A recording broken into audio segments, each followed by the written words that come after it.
So since 1994, in the last 25 years, the Toyota Avalon has not hinted so much at being anything other than a full-size, comfy cruiser. And now with everyone trading in their full-size sedans for SUVs, I'm kind of left wondering, what is it about the TRD sported up injected version that Toyota is thinking is going to bring people back to the Avalon? Think of it this way. The formula for a sports car is small, light, engine in the front, power goes to the back wheels, makes a good sound, has good speed, and has good dynamics in terms of driving performance. What we have here is a car that is a mile long. It's very heavy. The engine is in the front, which is great, but it also powers the front wheels and not the rear wheels at all. This is a front wheel drive car. The sound is pretty good. So the engine and the sound are decent. I would like the sound to be a little louder. But it's not terribly fast either, about 300 horsepower. So I guess what I'm left wondering is this car worthy of wearing the TRD badge? Now, for those of you that don't know, TRD stands for Toyota Racing Division. And if you're a little confused, it's okay, I totally get it, because you're more likely to see TRD on something like Tacoma, or a 4Runner, or a Sequoia, or something like that. TRD typically is synonymous with off-road brutish capability. Now, when you break it down, obviously it's racing division. And to be honest, there haven't been a whole lot of sported up Toyotas wearing the TRD badge. The new Supra gets a Gazoo Racing GR badge. However, what does TRD really mean? Is TRD like a BMW M Sport or an Audi S? Or is it a full-fledged AMG or an RS? Today we're going to find out. Now what we have here is a 3.5 liter naturally aspirated V6, giving you just about 300 horsepower and 267 pound-feet of torque. So I wouldn't really classify this thing as fast, especially when you consider the size of this thing.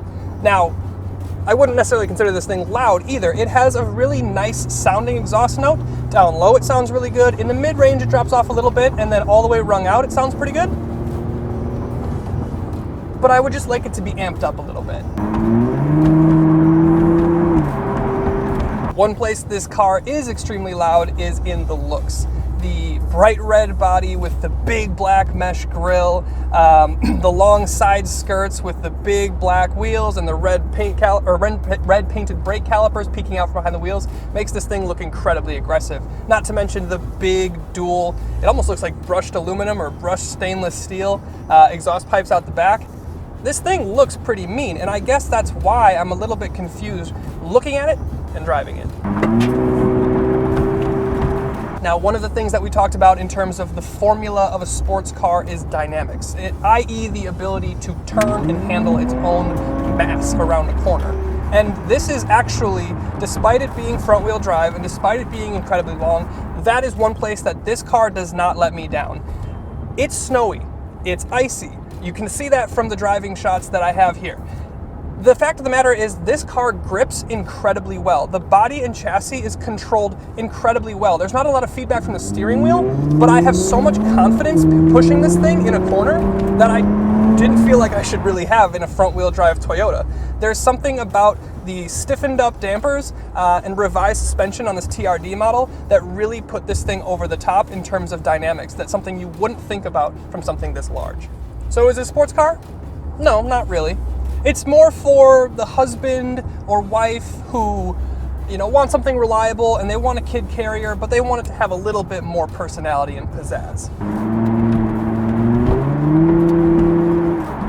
Now we're talking about an Avalon here after all, so let's tailor it back and forget about the TRD-ness for a minute. Like I said, since 1994, this Avalon has been Toyota's big Luxo comfort cruiser. And even with the stiffened up damping in this thing and the revised suspension, it's still pretty good. The seats are really comfortable. There's a little bit of bolstering, but not a lot, and definitely doesn't pinch you.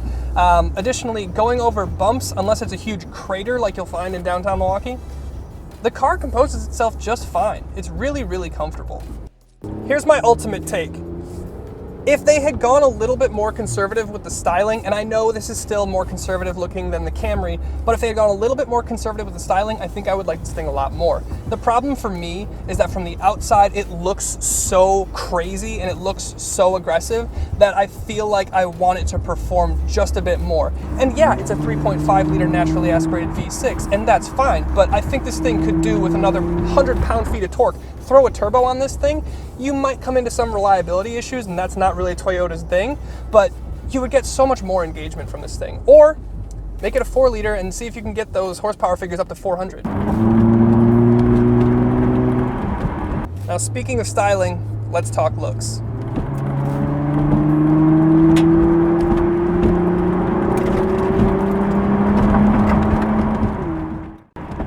The exterior styling is a bit polarizing, and in non-TRD trims, I don't think the styling works. But in the deep red paint with the massive black mesh grille, this thing looks badass. Front fascia is mean with a wide and low look and some peering LED eyes. Moving around to the profile is where the sheer length of this thing makes itself known. You can see the massive rear overhang I was talking about before, which really plays tricks on the eye. However, the black accents keep your eyes and mind busy with the black wheels and wing mirrors and window lining. The red brake calipers are a great touch, especially in my red body color here. Who doesn't want red brakes? Here's the only issue I have with this body kit. There's a big black side sill that protrudes from the door, and it looks really cool, but it always hits me in the ankle when I'm getting into the car because stepping over that thing and the door jamb into the cabin is a pretty significant distance. Additionally, this is an incredibly long car, and as a result, there is plenty of rear seat legroom. But the sexy roofline eats into the headspace a little bit. Around back is where a lot is going on from a design perspective. I do like the look, but it's a lot.